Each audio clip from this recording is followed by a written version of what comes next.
Hello everyone, আসসালামু আলাইকুম। আজকে রোজ শুক্রবার, সবাইকে জানাই জুমা মুবারক। তো আজকে শুক্রবার, তাই ভাবলাম যে বাচ্চাদের আর কি একটু কিছু হালকা পাতলা স্পেশাল কিছু বানিয়ে দেই। আমরা যেহেতু সবসময় বাসায় 3 মা মেয়ে থাকি, তো মেয়েরও আজকে শুক্রবার পরীক্ষা নাই, বন্ধ। তো সেই জন্য আর কি ভাবলাম আর কি আমার স্টাইলে ঘরোয়াভাবে আর কি স্পেশাল একটু মুরগির রোস্ট তৈরি করে দেই। তো 500 গ্রাম মুরগি আর কি আমি কেটে আর কি মুরগিটা আর কি কেটে আমি আমার স্টাইলে নিয়ে তারপরে ধুয়ে চলে আসলাম চুলায় আর কি রান্না করার জন্য। তো প্রথমে কড়াইতে তেল দিয়ে পেঁয়াজ বেরেস্তাটা ভেজে তুলে নিলাম। আর এখানে ফর্মালি বেশি কোনো কিছুই না, সিম্পলভাবে আর কি রোস্টটা বানিয়ে নিলাম, আমরাই খাবো।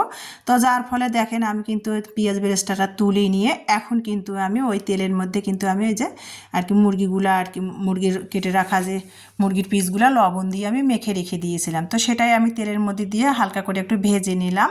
তো নিয়ে তারপরে কিন্তু এখন কিন্তু আমি ভাজা হয়ে ওদিকে চুলায় ভাজতে দিয়ে এখানে কিন্তু আমি মশলা তৈরি করতেছি। তো মশলাটা তৈরি করার জন্য কিন্তু আমি এখানে বাদাম দিয়েছি, টমেটো, বাদাম, আদা রসুন, তারপরে এখানে কিছু গরম মশলা দিয়ে আমি পেস্ট তৈরি করে নিয়েছি ব্লেন্ডারে। তো ব্লেন্ডারে পেস্ট তৈরি করে নেওয়ার পর তারপরে কিন্তু এখানে কিন্তু আমি রোস্টের যে মশলা, সেই রোস্টের মশলা এখানে আমি 2 চা চামচ দিয়ে দিয়েছি। তারপরে এখানে দই দিয়েছি 1 টেবিল চামচ, দিয়ে মশলাগুলো সব কিছু একসাথে ভালো করে মিশ্রণটা আমি বাটির মধ্যে ফেটে নিলাম। তারপরে একটুখানি আমি সামান্য আর কি পেঁয়াজ বেরেস্তাও দিয়ে দিলাম, দিয়ে ভালো করে আবারও মশলাটা দেখেন আমি তৈরি করে নিচ্ছি। আর এইভাবে মশলাটা তৈরি করে রোস্টটা বানালে কিন্তু ন্যাচারালভাবে খেতে কিন্তু ভালোই লাগে। আর যে কোনো জিনিসে অতিরিক্ত কোনো কিছু দিলেই কিন্তু কোনো কিছু দিলে ভালো লাগে না।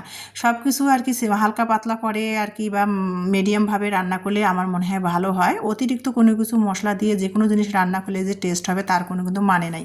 তো তারপরে এখানে কিন্তু অপর পাশে আমি একটু পোলাও রান্না করব দুপুরবেলা। রোস্ট খাবো, রোস্ট শুধু করবো তা তো হয় না, একটু দুপুরবেলা পোলাও রান্না করবো, সেটার জন্য চাল ধুয়ে রেডি করে আর কি চালের পানিটা ঝরাই নিচ্ছি।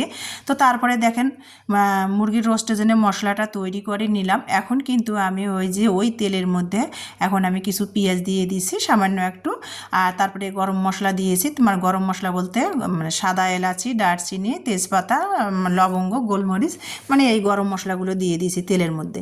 দিয়ে আর কি এখানে ভাজতে যে না, রোস্ট ভাজতে গেলে বন্ধুরা সাবধানে মানে ভাজতে হয়।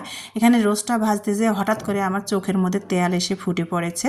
তো মানে খুব জ্বালা পোড়া করতেছিল, তাই আমার মেয়ে এসে আবার সেই আমি বরফ দিয়ে রেখে দিয়ে বসে আছে, আমার মেয়ে আবার একটু আমাকে হেল্প করলো, যেহেতু আর কি মশলাটা চুলার মধ্যে দিয়ে আমার চোখের মধ্যে তেল ফুটকে পড়েছে। তো যাই হোক, তারপরে দেখেন আমি মশলাটা কষিয়ে নিলাম। রোস্টার মশলা তো আমি তৈরি করে নিয়েছি, সেটা তো বললাম।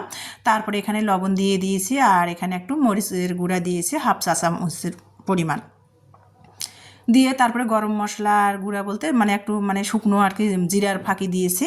দিয়ে আর কি তারপরে এখানে মশলাটা আর কি ভালো করে কষিয়ে মুরগির রোস্টের সাথে আর কি নিয়ে তারপরে এখানে কিন্তু 10 গ্রাম গুঁড়ো দুধ আমি গুলে আর কি মানে 1 বাটি পানির মধ্যে বা 1 কাপ পানির মধ্যে গুলে আমি 10 গ্রাম 10 টাকা দামের যে ডানো গুঁড়ো দুধের প্যাকেটগুলো আছে সেটাই আর কি গুলে আমি দিয়ে দিলাম। আর এখানে কিন্তু আমি পানি দিব না, এখানে পানি দিব না, গুঁড়ো দুধটা আমি গুলে দিয়ে দিয়েছি এই দুধের মধ্যে আর কি রোস্টটা আমার হয়ে যাবে।